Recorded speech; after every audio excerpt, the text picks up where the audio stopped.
করে গভর্নরও উনি ছিলেন বাংলাদেশ ব্যাংকের এবং অর্থমন্ত্রী উনি ছিলেন। লোটাস কামালের শুধু বসা একটা মাঝামাঝি একটা লোক, কিছুই না, কিছু টাকা পয়সা আদম টাদম করে কামাই করে সব কিছু উনি করে বাংলাদেশের ইকোনমি ধ্বংস করে দিয়েছে।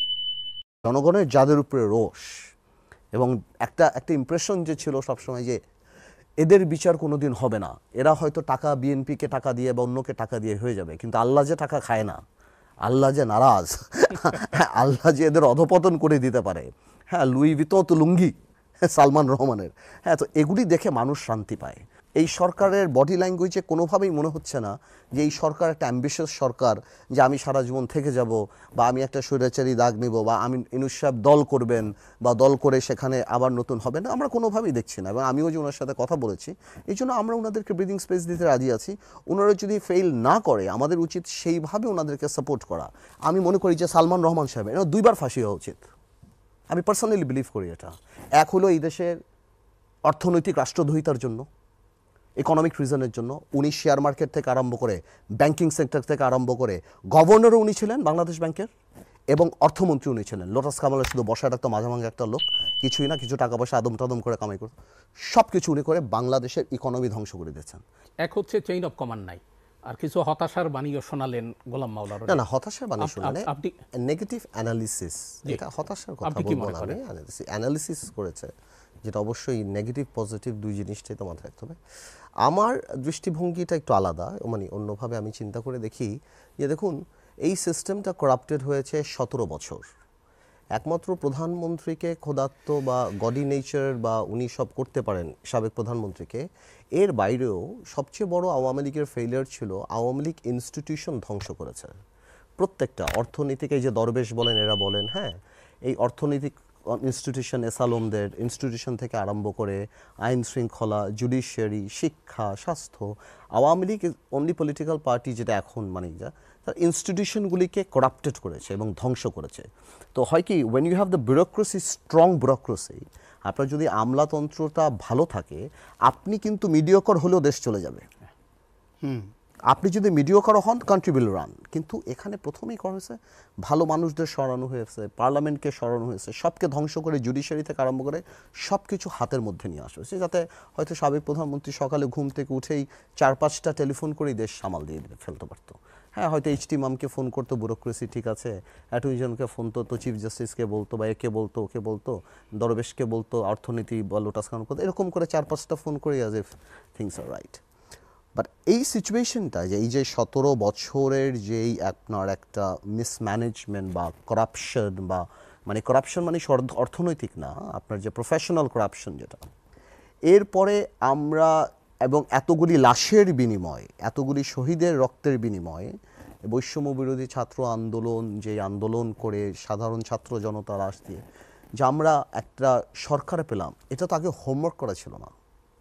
এই সরকারটা যে আসবেন, এটা তো আগে হোমওয়ার্ক করা ছিল না যে আমরা আসবো বা আমাদের এটা হবে, আমাদের এটা। সো ন্যাচারালি এই সরকারটাও একটা সিচুয়েশন আসছে।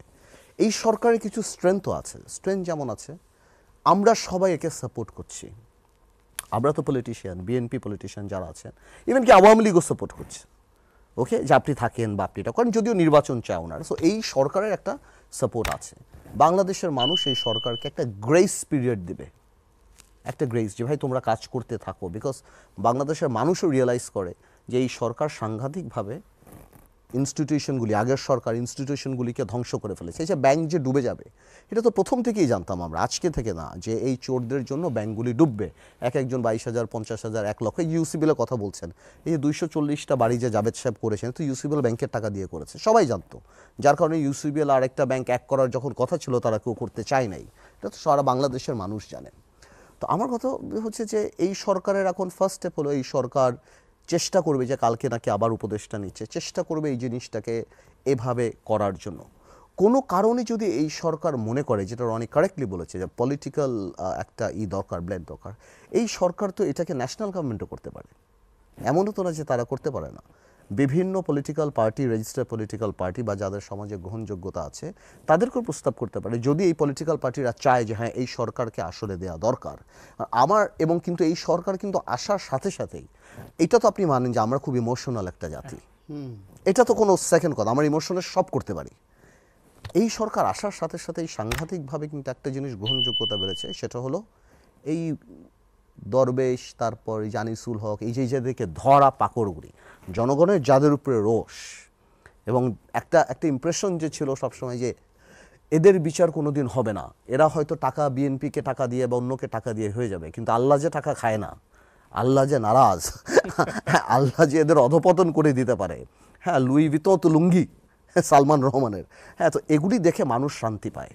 কারণ যখন একটা মানুষ সন্তান বিক্রি করে 12,000 টাকায়, যখন 20,000 টাকার জন্য জেল খাটে একটা কৃষি ব্যাংকের, ইসলামী ব্যাংকের একটা কৃষক, আর যখন শুনে এরা 50,000 কোটি টাকা বিদেশে নিয়ে যাচ্ছে, মানুষের রক্তক্ষরণ হয় হৃদয়ে। তো মানুষ এই বিচারগুলি যখন দেখে যে এই মানবতা অপরাধের জন্য এই বিচার হচ্ছে, একে খুঁজে পাওয়া যাচ্ছে, একে পাওয়া যাচ্ছে, তো মানুষ কিন্তু বুঝতেছে এটা। বাট এই বিচার করে তো রাষ্ট্র চলবে না, দেশ চলবে না। আবার বিচার দরকার, বিচার অবশ্যই দরকার, বিকজ এতগুলি ঘটনা ঘটেছে, এবং আগামীতে আমরা যাতে এই ধরনের অহংকার, আল্লাহর জমিনে জানি এই অহংকার সহ আমরা না চলি, এবং আগামীতে জানি আমাদের মাথা খারাপ না হয়, আগামীতে জানি আমরা এই ধরনের কর্মকাণ্ড না করি, তো আমার মনে হয় এই বিচারগুলি তো আমাদের রাজনীতিবিদদের জন্য অত্যন্ত ইম্পর্টেন্ট। তো যা বলছিলাম, তো ন্যাশনাল গভর্নমেন্টে যদি আবার ফর্ম হয়, তাহলে হয়তো আবার ওই সরকার আবার একটা ব্রিদিং স্পেস পাবে, যে না ঠিক আছে। আর সব কিছু শেষে তো সরকারের হাতে নির্বাচন দেওয়ার অপশন আছেই।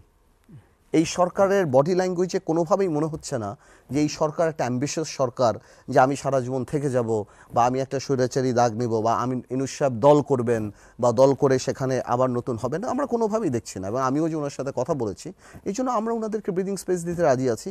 ওনারা যদি ফেল না করে, আমাদের উচিত সেইভাবে ওনাদেরকে সাপোর্ট করা। এটা 100% যে ওনারা সিইও বা ওনারা এনজিও চালাতে বা একটা কর্পোরেট অফিস চালাতে ওনারা যোগ্য, বাট কর্পোরেট অফিস চালিয়ে তো ওনারা সাকসেসফুল, এমন তো না যে ওনারা সাকসেসফুল না। তো আমার কথা হলো, রাষ্ট্র যদিও কর্পোরেট না, যেটা রনি খুব কারেক্টলি বলেছেন, যে আমাদের একটা পলিটিক্যাল একটা ব্লেন্ড দরকার মানুষকে ম্যানেজ করার জন্য, বাট ওই অপশন এখনও এই সরকারের কাছে আছে। সরকার যদি চায়, সরকার যদি ডিফিকাল্টিতে পড়ে, আমরা রাজনীতিবিদরা, যেমন আমি যখন ঈশ্বরের সাথে দেখা করছি, উনি বলেছে আবার সেপ্টেম্বর মাসে বসবে, প্রতি মাসে আমাদের সাথে বসবে, হোয়াট আর দ্য প্রবলেম। এরকম করে যদি ওনারা